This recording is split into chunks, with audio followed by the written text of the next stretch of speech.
única nave espacial. La misma que los medios ha dado otra vuelta sobre su eje imaginario y, por supuesto, sigue generando acontecimientos en pleno desarrollo. Y los del Medio Oriente, como de costumbre, son noticia permanente, en desarrollo, y no todas felices. Pero noticias al fin son parte de nuestro trabajo, y hoy queríamos dar una opción testimonial a una destacada colega, Hindu Anderi, aquí en pantalla. Periodista graduada en la Universidad Central de Venezuela, activista política estudiantil de izquierda, libre pensadora, ella se define así, reportera siempre, como todos los periodistas, trabajó en prensa escrita venezolana de circulación nacional, presidenta del Centro de Estudiantes de la Escuela de Comunicación Social de la Universidad Central de Venezuela, coordinadora del Foro Itinerante de Participación Popular, vanguardia en la solidaridad con Palestina en los años del comandante presidente Hugo Chávez, desde el cual se contribuyó a que la República Bolivariana de Venezuela haya abierto aquí las relaciones a fondo y que se abriera aquí una embajada de Palestina, ¿no? Defensora de los derechos humanos del pueblo palestino, participó en el Tribunal Ético contra la ocupación de Palestina en Argentina y con carácter de presidenta. Fundadora de los programas Dando y Dando y Canal Abierto en Venezolana de Televisión, nuestro canal.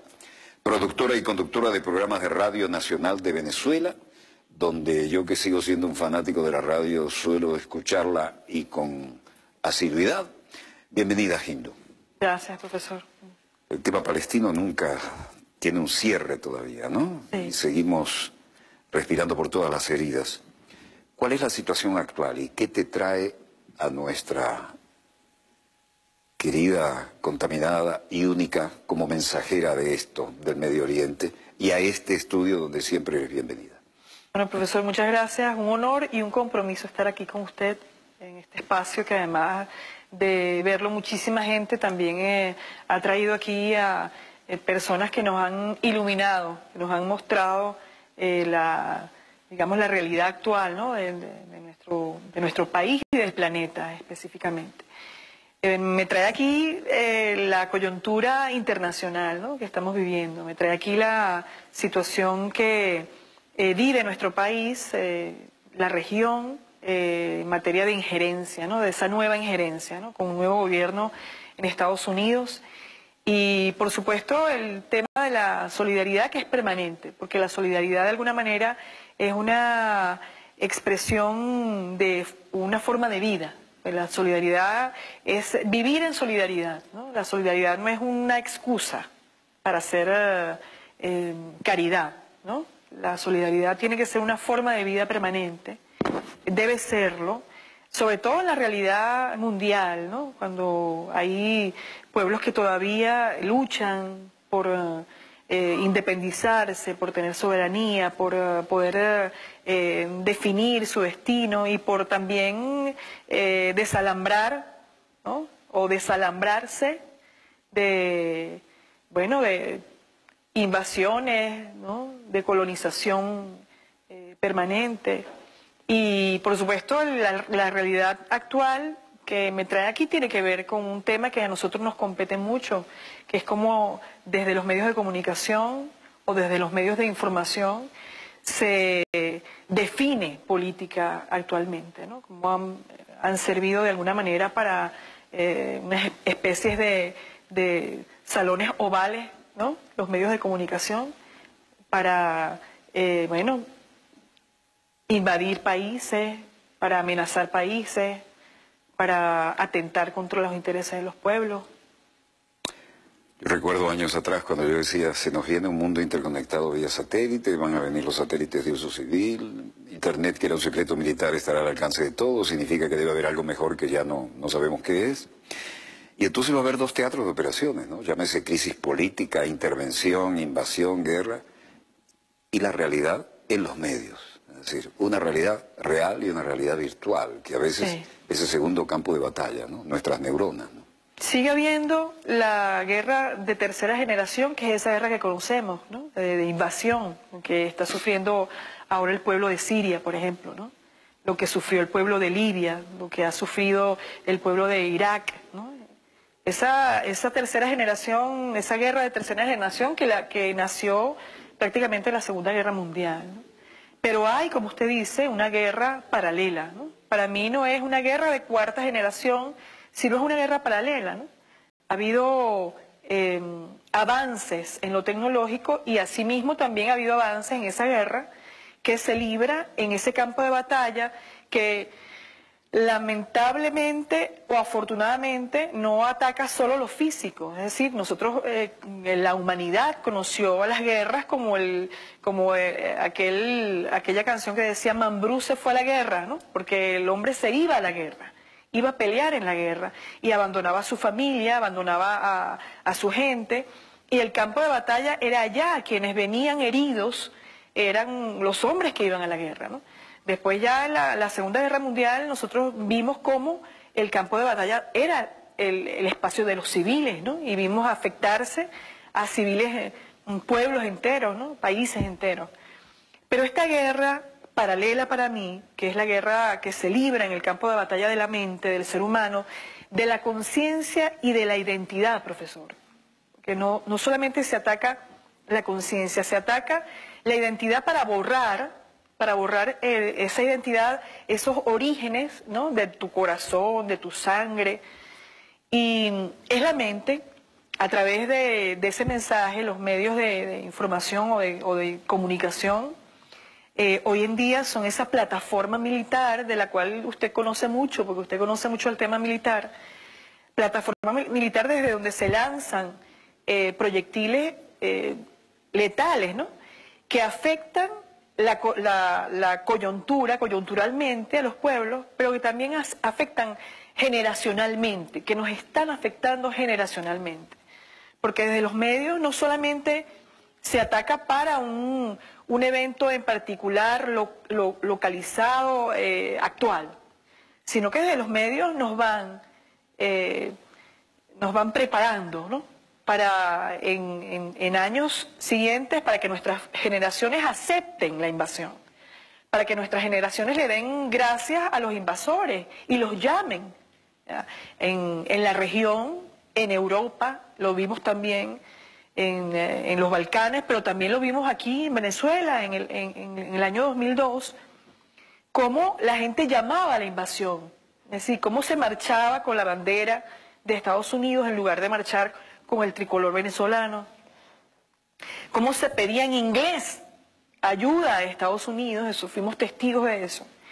Y actualmente en los últimos acontecimientos también hemos visto cómo hay incluso ciudadanos y ciudadanas que llaman a invadir, a que invadan al país, llaman sin saber en realidad lo que significa la guerra, sin saber el costo material, humano que ello significa, político, pero además de eso se van del país.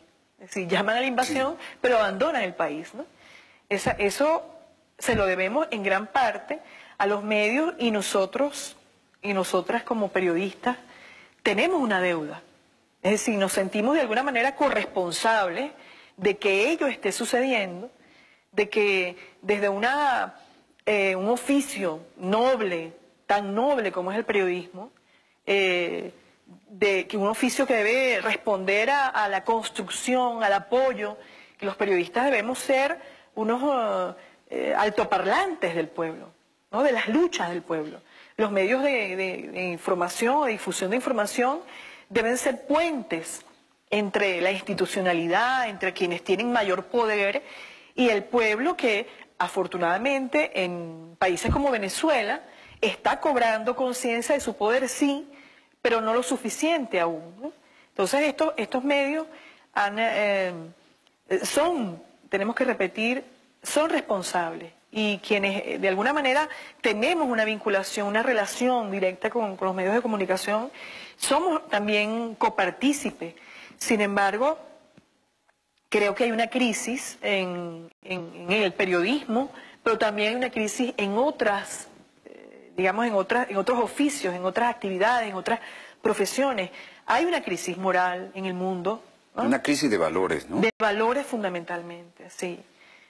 Porque vemos, por ejemplo, infraestructuras que se vienen abajo para ahorrar material, porque el material se lo han robado, o arquitectos, ingenieros. Vemos abogados en el mundo que también están haciendo desastre con las leyes, para beneficio de unas minorías. Es decir, es una crisis de valores que no escapa la comunicación. La comunicación forma parte de esa crisis, solo que en procesos como el nuestro la hemos palpado como más directamente, nos hemos enfrentado a ella, nos ha cacheteado, como nosotros decimos, ¿no? Esa responsabilidad. Es que ahora el teatro de operaciones son las neuronas, ¿no? No basta ganar la batalla, sea económica, política o militar, sino también conquistar las mentes de la gente. Y los medios de comunicación son el teatro de operaciones paralelo o alternativo a la realidad cruenta, ¿no? Sí, y además hay mucha guerra solapada que tiene consecuencias terribles para los pueblos, ¿no? Fíjese, profesor, usted que es un amante de la historia, que Bolívar lo advirtió, ¿no? Primero Miranda le dio toda la importancia a la ¿no? Ya con un antecedente como fue la Revolución Francesa, con las gacettes que sirvieron para difundir pensamiento liberador, emancipador. Y Bolívar entendió que la imprenta, que era el medio de comunicación que en ese momento existía, era era un instrumento importantísimo para ganar las batallas, digamos, en lo militar, en lo político, en la opinión pública. Y uno de los últimos editores del Correo del Orinoco, que fue un periódico fundado por Bolívar porque entendía la importancia de la comunicación, Luis Ramos decía que el Correo del Orinoco había librado más batallas y hecho más prosélitos y había librado, digamos, había sido mucho más eficiente que las propias gestas de independencia. Militares, a eso se refería. Es decir, de hecho, acá en el patio central de esta gran instalación venezolana de televisión, donde convivimos otros canales hermanos, está la frase, junto con el busto de Bolívar, dice: la prensa es la artillería del pensamiento. Así es. Una síntesis perfecta de lo que tú estás diciendo, ¿no? Y eso no ha cambiado. Ahora son medios electrónicos, tenemos satélites, estamos globalizados. No es aquel papel que llega hasta donde llega quien lo reparte. Así es. La noticia que hoy es importante estará inmediatamente del otro lado del planeta, afectando las mentes de los que haya que afectar cuando se maneja la estrategia a escala planetaria. Pero sigue siendo un axioma el concepto básico. Pero fíjese que no ha cambiado, y usted lo vivió en Irak 91. Previo a la invasión de Irak en 1991, nosotros vimos cómo desde medios de comunicación o de información norteamericanos importantes, la revista Times, por ejemplo, colocaban a Saddam Hussein, lo colocaban como el enemigo público número 1 de la humanidad, ¿no? Y luego de colocarlo de presentarlo en las portadas de esa revista y de generar toda una campaña mundial amenazándolo y, bueno, justificando lo que luego fue la invasión, la coalición que invadió Irak, que además sumió en ese país en el terror, ¿no? En el terror y en la miseria y en la desesperanza de mucha gente. Una invasión que tuvo como una especie de receso, pero que en 2001 volvió nuevamente la amenaza por parte de Bush hijo.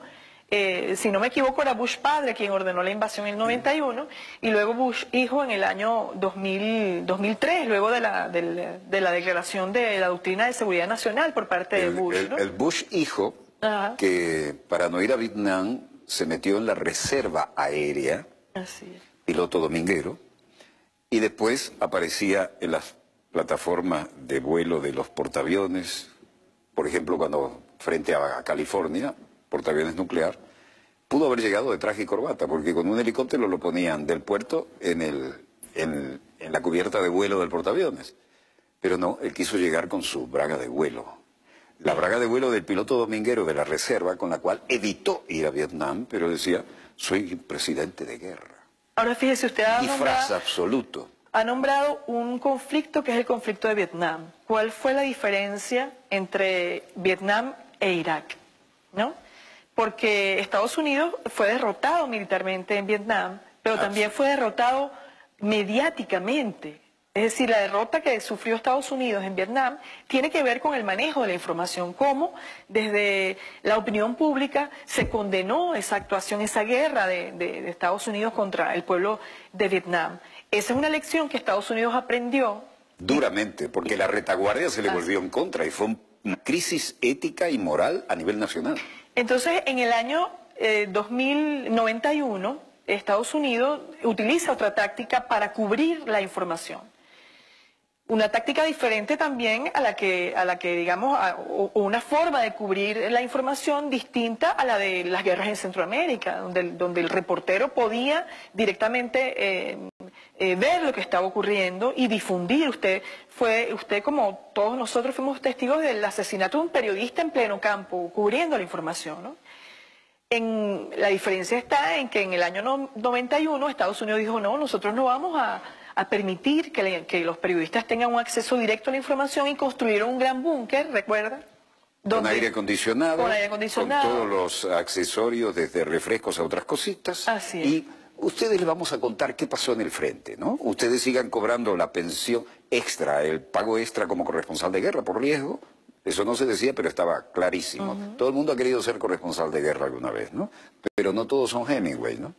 Y entonces ellos les decían, les vamos a decir lo que ocurre en el centro. Ustedes aquí tienen cada uno una copia de lo que es la verdad oficial hoy. No tienen necesidad de ir a exponerse la vida allá. Le daban la rueda de prensa y todos los medios en la misma línea, exactamente como tú lo acabas de plantear. Y ninguno había estado ni cerca del frente. Una especie de información destilada, porque le permitían al que estaba ahí en la mesa de redacción, o le ofrecían al que estaba en la mesa de redacción una información, pero ya filtrada. Ahora, eso es lo que hacen los medios de las grandes cadenas de noticias en el mundo. Es decir, la información llega directamente de los pueblos, pero hay una mesa de redacción que destila, que dice, bueno, esto no nos conviene difundir, esto sí, estas imágenes no, estas sí. Y eso luego es consumido en ese término por millones y millones de ciudadanos en el mundo, que se creen lo que los medios dicen, porque además los medios se encargaron, o nos encargamos, porque también somos parte de eso, ¿verdad?, de asumirnos como la verdad absoluta, es decir, como un templo. Los medios, un templo de la verdad.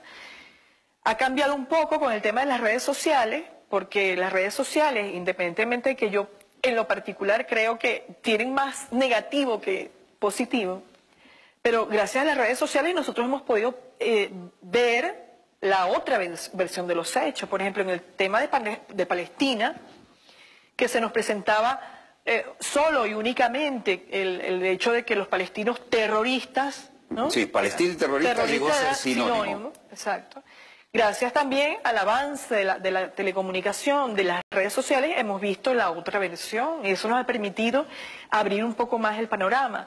Pero eso no significa, profesor, que no estemos todavía como esclavos de los medios en el mundo, que los pueblos no sean todavía esclavos de los medios en el mundo. Y esa es la guerra a la que usted se estaba refiriendo, ¿no? Mira, yo recuerdo ahora, entre mis numerosas experiencias, estar frente a frente, como estoy contigo, con el general Somoza en Nicaragua.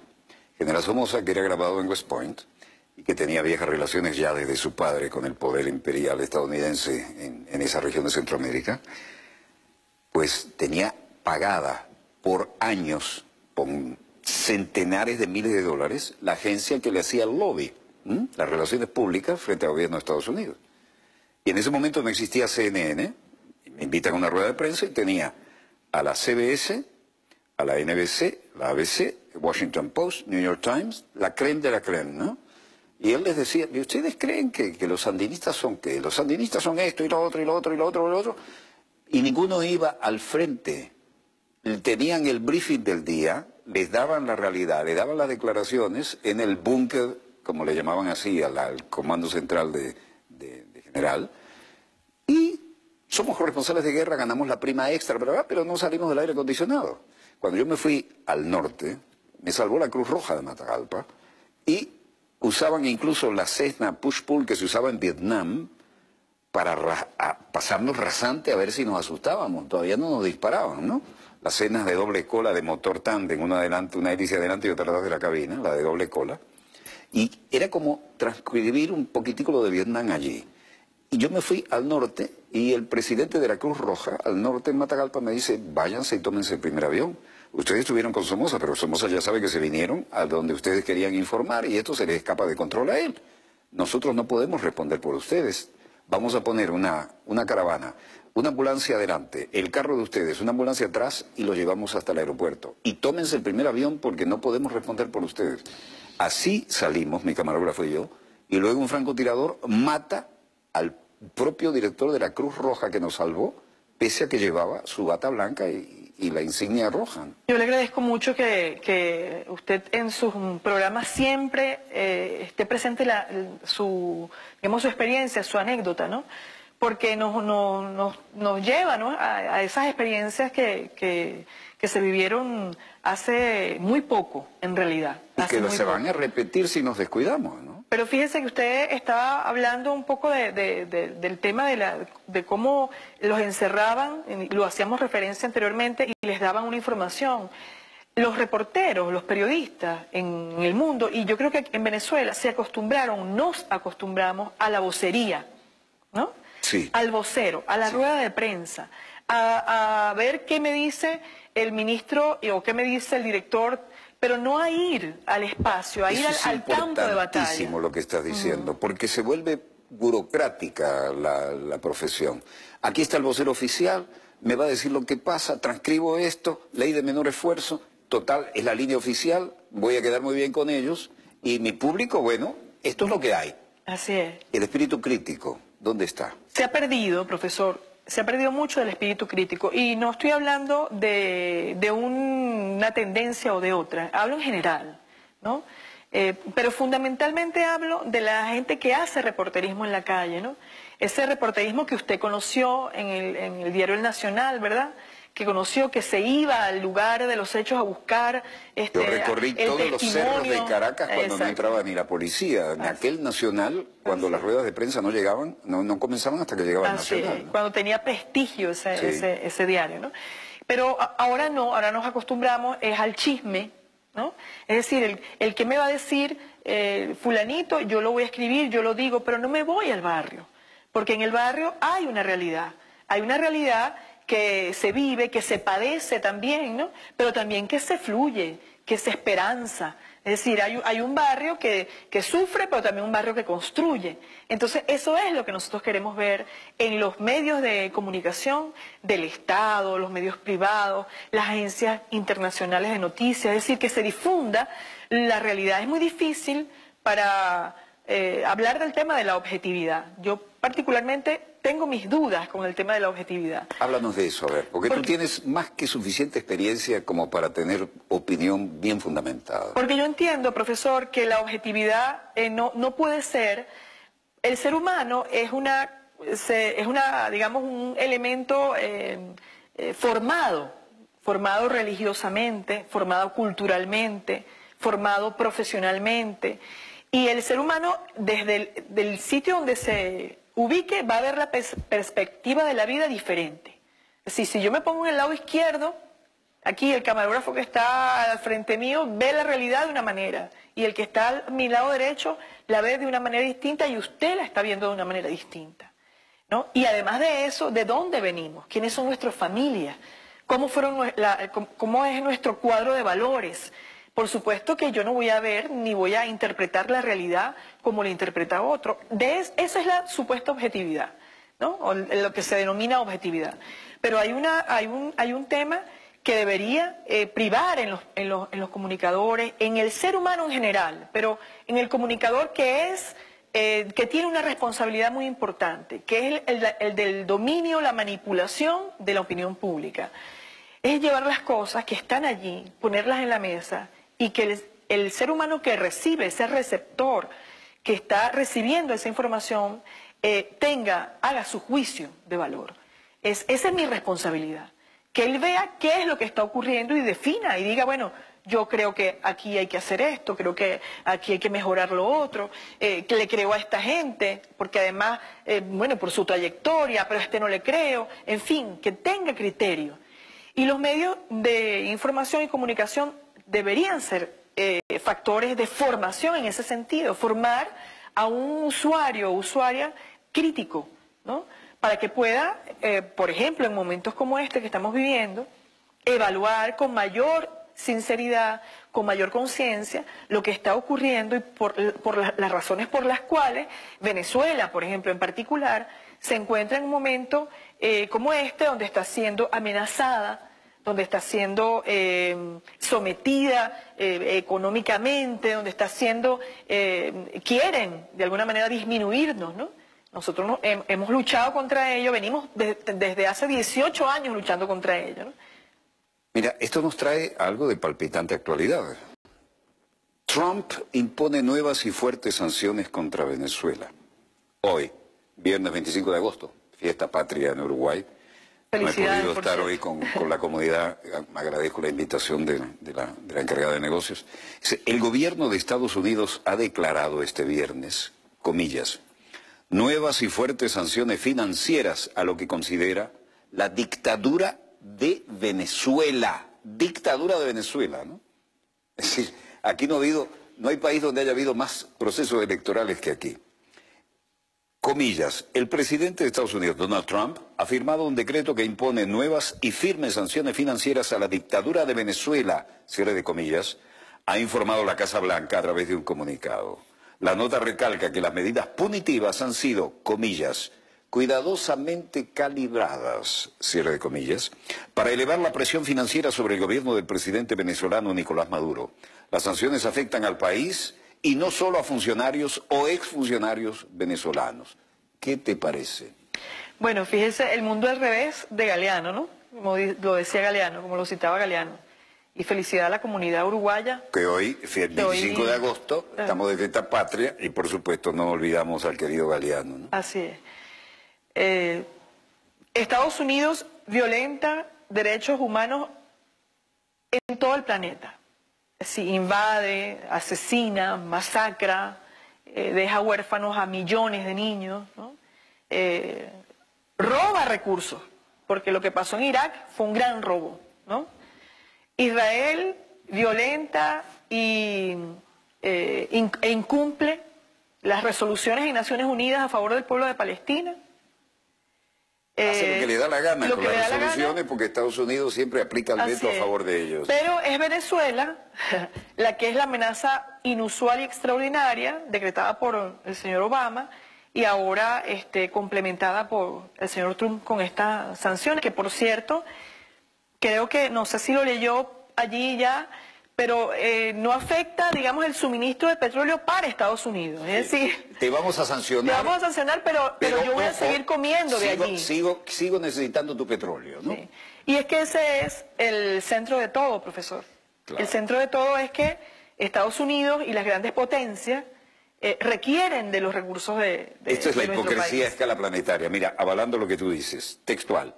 Sin embargo, la Casa Blanca indica que la orden permite que su Departamento del Tesoro otorgue licencias para otras transacciones comerciales y humanitarias, incluido financiamiento para el tráfico mercantil, exportaciones e importaciones de petróleo y transacciones que involucren solamente a Citgo Petroleum Corporation, es decir, la petrolera Citgo, filial de la petrolera venezolana en Estados Unidos. El presidente Donald Trump ha firmado un decreto que impone nuevas y firmes sanciones financieras a la dictadura de Venezuela, ha informado la Casa Blanca a través de un comunicado. ¿Qué tal? Sí. Pero el petróleo sí me sigue interesando, ¿no? Porque es la mayor reserva de petróleo y está a 4 a 5 días, mientras que la del Medio Oriente está a 45 días. Lo hemos mostrado a náuseas en el mapa, ¿no? Ahora, nosotros... digamos, hemos visto cómo Estados Unidos en estos últimos años ha mostrado abiertamente, se ha como desnudado, ¿no? Porque Estados Unidos ha intentado en lo posible tratar de disimular. Guardar las apariencias. Guardar las apariencias, ¿no? Pero ha sido abiertamente, ha sido muy descarado, ¿no? Como ha ocurrido en el gobierno de Obama con el tema del decreto y ahora Trump. Obama resultó un tío Tom, ¿no? Así. Y no hay manera de que eso sea recogido de otra manera por la historia. Pero este señor, que es un multimillonario, que dijo, bueno, lo único que me falta es ser presidente. Me voy a comprar una campaña, me voy a buscar los mejores asesores de propaganda y me voy a meter ahí como ejecutivo. Y después que está ahí, le gustan los honores militares. Y dice, bueno, ahora quiero ser un jefe en una crisis, ¿por qué no? Un jefe que cambie la geopolítica ¿Por qué no mostrar el carácter y mover las Fuerzas Armadas? Sí, lo que ocurre es que creo que la situación y las condiciones objetivas, y ahí sí vale el término de objetividad, no son las mismas que tuvo Bush o que tuvo Reagan, ¿no? O que vivió Bush hijo. No son las mismas. Bush hijo se sacó el video aterrizando en un avión de combate como copiloto con su braga de vuelo en un portaaviones nuclear. Así es. Pero California estaba ahí, podría haber llegado, como te digo, de smoking si quería, en un helicóptero, ¿no? Pero él quería demostrar que era un piloto de guerra. El papá sí le tocó feo, pero él no pasó de eso, ¿no? Y se van pasando el testigo, generación tras generación, los grupos de poder.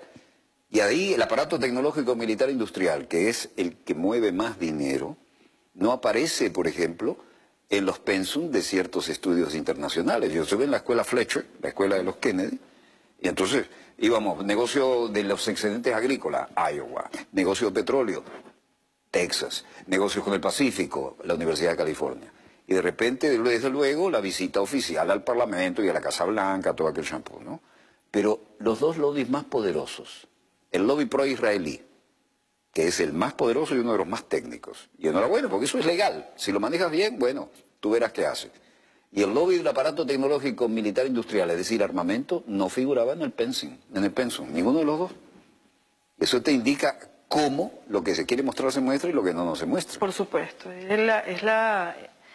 el interés que ellos manifiestan. Pero yo quiero insistir, profesor, en el tema de las condiciones, es decir, de las condiciones de lo que estamos viviendo hoy en día y lo que se vivió anteriormente, porque a pesar de que efectivamente ante el desespero ellos han mostrado la careta, es decir, ante el desespero ya no disimulan, ante el desespero son mucho más descaradas las políticas de agresión, pero no somos los mismos. Es decir, no somos los mismos pueblos del año 91 o de la guerra de Vietnam, no somos los mismos. No. Tenemos otra condición, somos más conscientes, estamos más organizados, ¿no? Hay un sector, lamentablemente, de los pueblos, y hablo en general, que se ha quedado en lo representativo, ¿no? En ese mundo de la representación, represéntame, dame, en fin. Pero hay otro mundo y otros países, otros pueblos, como en el caso nuestro, que está digamos, pujando por la participación, por ser protagonista, ¿no? Y no les ha sido fácil para ellos dominarnos. Por esa razón es que ha habido toda esta serie de guerras, ¿no? Digamos, de manifestaciones de guerra, estas guerras híbridas, como bien denominan algunos de los expertos, ¿no? Nos atacan en lo económico, nos atacan en la salud, nos atacan en la seguridad, nos atacan en lo militar, nos atacan ahora internacionalmente, ¿no? Porque las condiciones no son las mismas.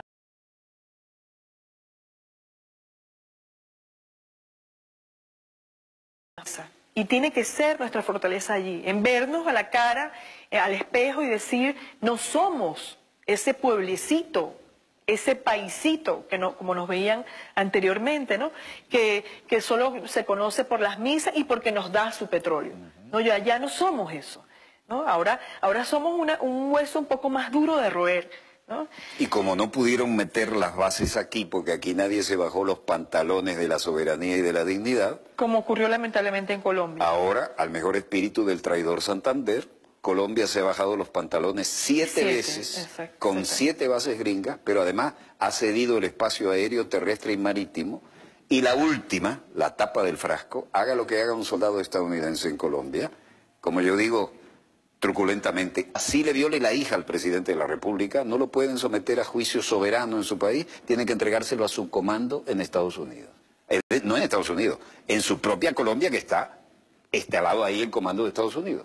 Sí, bueno, es lamentable. Pero parece que el maldito traidor Santander sigue cabalgando, ¿no? El espíritu. ¡Qué horror! Terrible, sí. Ha sido para los pueblos de nuestra región, Colombia, un freno, ¿no? Porque en tiempos del presidente Hugo Chávez, cuando se planteó y se impulsó a gran escala pues el tema de la integración, fue Colombia digamos, esa piedra en el Siempre zapato. pateó el tablero. Así es, siempre fue. Y lo es ahora, lamentablemente con mucha mayor fuerza, porque ha habido un avance, no podemos negarlo, ¿no?, de la derecha en el continente, que impide que esa integración sea mucho más evidente, ¿no? Aunque los pueblos están claros en la necesidad de unir voluntades, de unir fuerzas. El sentido de patria grande está acá al lado, nunca murió, pero lo teníamos aletargado. Sin embargo, cuando hay el momento mágico, de repente un hombre con una salud de hierro como Chávez tiene un cáncer. Qué casualidad. Y entonces aparecen aquellos vendedores de la patria grande, ¿no? Volviendo por sus fueros. Yo recuerdo un correo electrónico que me mandó alguien de mucho coraje, alguna vez lo he citado, no diré nombres. Soy el doctor fulano de tal, con sus 2 apellidos y sus 2 nombres. Profesor de la cátedra tal, universidad tal, facultad de medicina, aquí en Estados Unidos, no digo la ciudad. Chávez estaba luchando por su salud. Me dice, lo que tiene Chávez puede haber sido inducido con micropartículas radioactivas de alta densidad. ¿Qué significa eso? Contaminación, por ejemplo, en la comida o en una inyección. Yo recuerdo incluso que una vez, cuando de las pocas veces que fue allá a Bogotá, le ponían un edecán y Chávez decía, bueno, será este el que me puso el gobierno, el protocolo, y le traía la comida especialmente a él. Y después él dice, bueno, ¿y quién me lo puso esto? Dice, no, nosotros creíamos que era su edecán, no es nuestro. Claro. ¿Cómo puedes aceptar semejante desfachatez cuando está en juego la seguridad de un jefe de Estado? Es totalmente posible, yo creo en eso. Yo creo en que a Chávez lo envenenaron, le inocularon la enfermedad. Pero no es el primer líder, no. Profesor.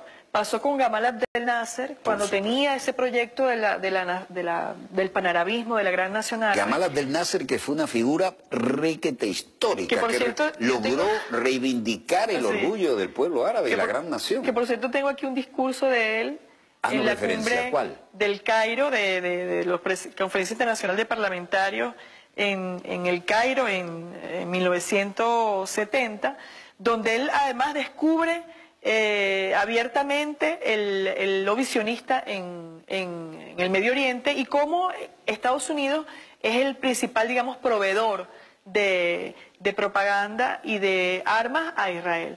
Usted hablaba, profesor, de un tema bien sensible, que es el tema de Chávez. Y yo le decía, mire, a Gamal Abdel Nasser le dio un desafortunado infarto. Pero después de Gamal Abdel Nasser hubo otros líderes más adelante. Qué casualidad, profesor, que Chávez logra reunirse en el año 2001, cuando él hace esa gira para Medio Oriente, ¿verdad?, con Saddam Hussein. No porque Saddam Hussein fuera una figura simpática, ¿no? Porque se reúne con Saddam Hussein porque Chávez entendía la necesidad de generar un bloque mundial de países petroleros para poder elevar los precios del petróleo, para rescatar la OPEP y para favorecer a los pueblos. Además, la OPEP la creamos nosotros con Juan Pablo Pérez Alfonso. Así es. Se reúne también con Yasser Arafat, ¿no? Se reúne con el presidente de Libia, con Muammar Gaddafi, ¿verdad? Se reúne con él y logra también hacerle entender que era necesario un bloque del sur, de los países del sur. Él llamaba a los países del sur, no del sur de esta región, sino del sur del mundo. Y primero asesinan a Saddam Hussein, después asesinan a Yasser Arafat, después asesinan a Anwar Sadat y después asesinan a Chávez. En ese interín enferman a otros presidentes de Latinoamérica. Nosotros sabemos que el cáncer, por ejemplo, es una enfermedad fatal, se adquiere fundamentalmente por el tema de los alimentos. Es decir, la humanidad actual que se alimenta... Cierto tipo de cáncer es fatal, porque el cáncer, bien tratado y a tiempo, es superable. Pero resulta que a los líderes ninguno lo superó. En el caso de Chávez fue una cosa terrible, ¿no? Ellos entienden como la muerte del líder, la muerte física, como la muerte de las ideas y del proyecto. Y probablemente en alguna ocasión haya ocurrido que los pueblos se hayan adormecido, ¿no?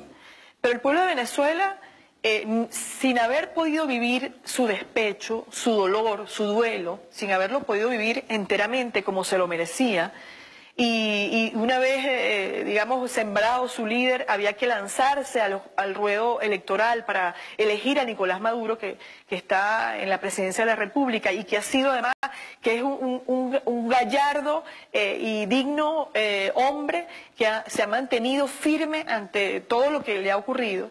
Pues el pueblo se lanzó a ese compromiso y demostró y está demostrándole al mundo que no se va a quedar vencido, es decir, que no asume sino la victoria, que asume es la pelea, la batalla, ¿no? Pero eso no nos hace olvidar que ahí hay una responsabilidad. En algún momento se sabrá, nosotros esperamos poder saberlo, quiénes son los verdaderos responsables de la muerte del líder de la revolución bolivariana, del comandante Hugo Chávez. Eso es imprescindible. Ahora, te diré algo. Yo conocí la Libia de Gaddafi. Gaddafi educado en las escuelas militares de Europa, de Occidente, y era el líder mimado, porque suponían, bueno, este va a ser útil para mantener la influencia